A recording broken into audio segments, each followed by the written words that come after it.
Apa hukumnya seorang laki-laki yang memiliki wudu ketika bersentuhan kulit dengan seorang perempuan? Apakah wudunya batal atau tidak?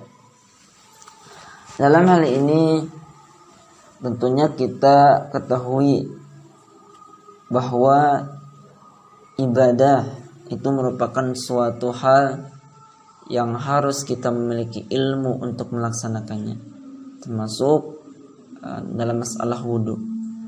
Nah, di sini ada pertanyaan bahwa apakah seorang laki-laki yang memiliki wudu atau rajulun mutawaddi, seorang laki-laki yang memiliki wudu ketika bersentuhan dengan perempuan, apakah wudunya batal atau tidak?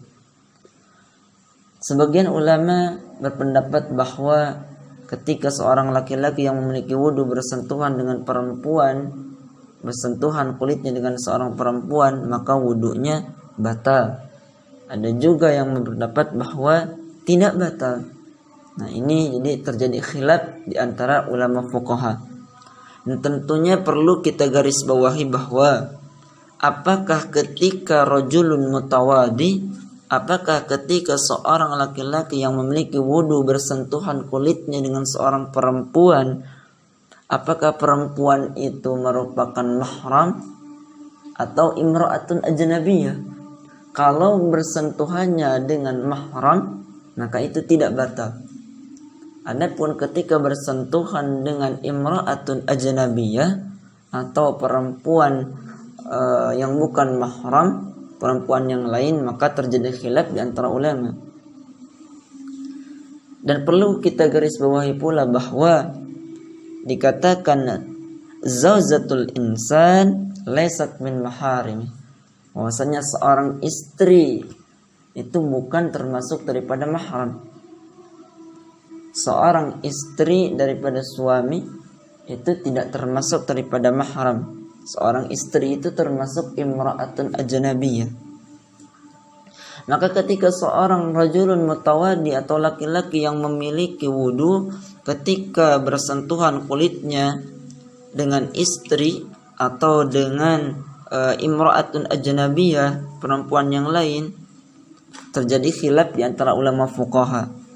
Maka sebagian ulama fuqaha berpendapat bahwa seorang laki-laki yang memiliki wudu bersentuhan dengan perempuan ajnabiyah, maka wudunya dikatakan batal.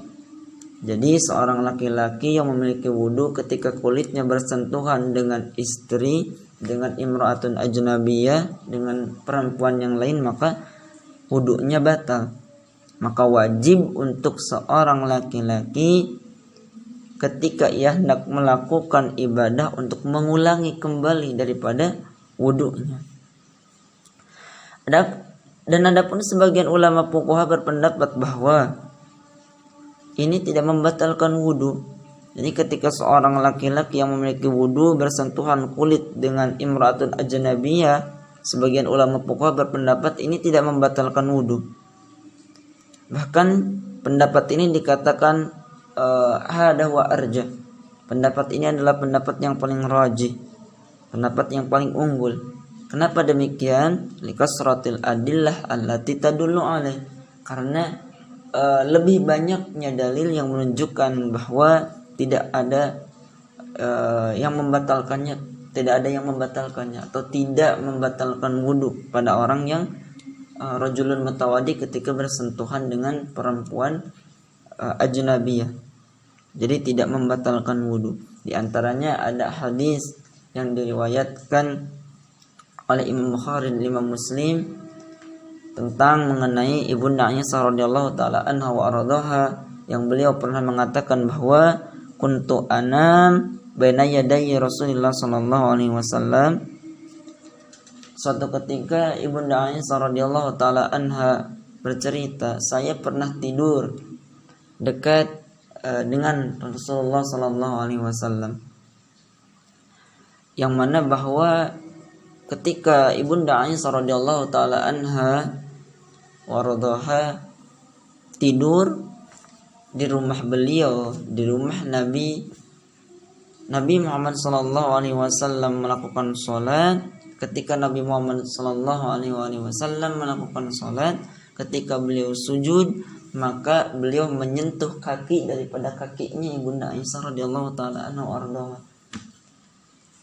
Nabi Muhammad sallallahu alaihi wasallam sampai ketika sujud itu mencium daripada kakinya Ibunda Aisyah radhiyallahu taala anha warḍaha, karena saking sempitnya rumah baginda Rasulullah sallallahu alaihi wasallam, sampai ketika sujud Nabi menyentuh atau mengenai daripada kakinya Ibunda Aisyah radhiyallahu taala anha warḍaha. Apakah Nabi ketika itu membatalkan daripada salatnya? Tidak, Nabi justru meneruskan daripada salat beliau. Apa artinya?